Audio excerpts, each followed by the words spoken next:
singiye kuvuga izina ry'uwo mukobwa, nari kumwe na Kejoni, ndi kumwe na Karufani n'abandi na Bahati Makaca, urumva twicara ahantu n'umukobwa aza kuza kuyicara iruhande yambaye bwa bukanzu mujya mwambara bugufiya bro. Mu maguru ye haturutsemo akuka gashyushye, urumva ariko nkagira ngo ni igisamaki. Abakobwa bajya mu mihango. Oya umva ntubeshye ndi hano. Imihango rero nk'ubu iyo uri kuri set katuvuge kwa Kiramani abari abakobwa benshi iyo muri nigereye so bundi namubonye ku kazi mbega gahuyu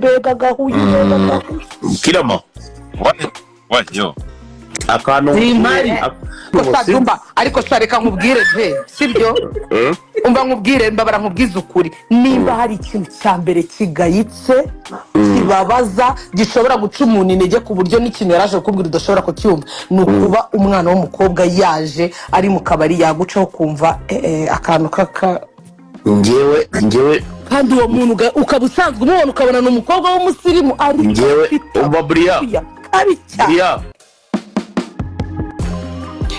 yes, kano ugire nkwifurize ikaze n'ibihe byiza kuri wowe mu gushyira amakuru yacu hano kuri The Hot Live. Nizere ko rero mukomeje kugenda bugubwa neza.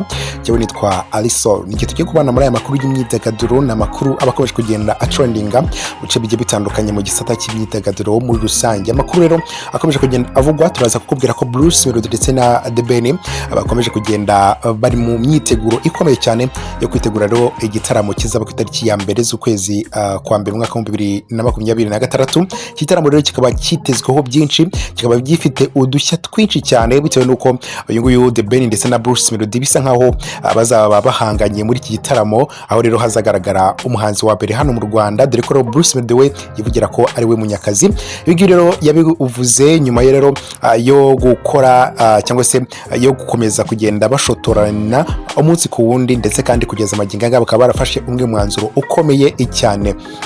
Turaza kukubwira kandi ku nkuru y'umukobwa ukina sinema nyarwanda, ndetse kandi uyu akaba yitwa Nyambo, umwe mu bakinnyi beza u Rwanda rufite bagiye bakirana n'abastar bagiye batandukanye harimo Kiramani ndetse n'abandi bagiye batandukanye n'aba Dr Nsabi. Kugeza amagingo ngayo uyu mwana w'umukobwa akaba ari mu bibazo bikomeye cyane.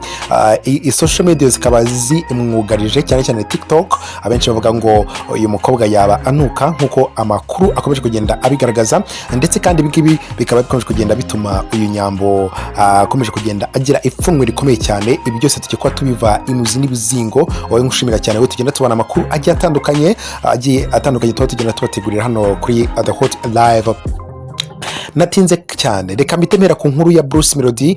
Guhera ku itariki 15 nibwo habaye press conference, ni itangazamakuru ryari riri kuganira n'aba bahanzi bombi, ndetse kandi aba bahanzi bakaba hari byinshi batangaje ku byerekeranye no nihangana ryabo byerekeranye no mu muziki. Ubwo rero Bruce Melody we akaba yivugira ko ari munyakazi n'undi azahora ari munyakazi, ibikorwa birivugira. Aho rero Bruce Melody avuga ko ari we muhanzi wa mbere ndetse kandi bidasubirwaho. Ibi rero bikaba byarakomeje kugenda bigaragara mu bice bigiye bitandukanye, ndetse kandi Bruce Melody ndetse na The Ben murabizi ko mu minsi ishize cyangwa se mu myaka ishize bahoze bashyamiranye ku byerekeranye n'umuziki muri rusange, ariko kandi kugeza ubu ngubu igisubizo kikaba kigiye kuboneka ku itariki ya mbere z'ukwezi kwa mbere mwaka wa 2023. Nibwo rero aba bombi batangaje ko noneho hazagaragara kizigenza muri muzika nyarwanda, uyoboye umuziki nyarwanda kugeza amagingo ngaya. Benshi rero atwegereye abafana bagiye batandukanye b'abahanzi bombi abagenda batangaza byinshi bikubiyemo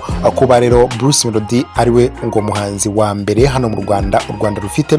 Ese koko wowe niko ubitekereza? Twandikiye muri comment nawe utubwire uburyo ubitekereza.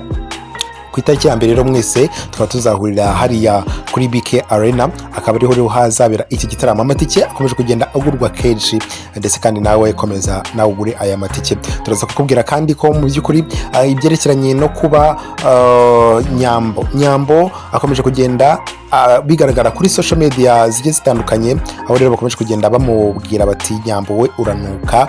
Ibi ngibi rero bikaba bikomeje kugenda bikurura umwuka mubi utari mwiza cyane hagati y'Nyambo ndetse n'abakunzi be. Ngibi bikaba bikomeje kugenda bituma hari effect agira kuri Nyambo. Rero muri rusange akaba avuga ko mu by'ukuri mwakamuhaye amahoro akikomereza ubuzima bwe, nubwo rero bakomeje kugenda bamushinja ibyo byose.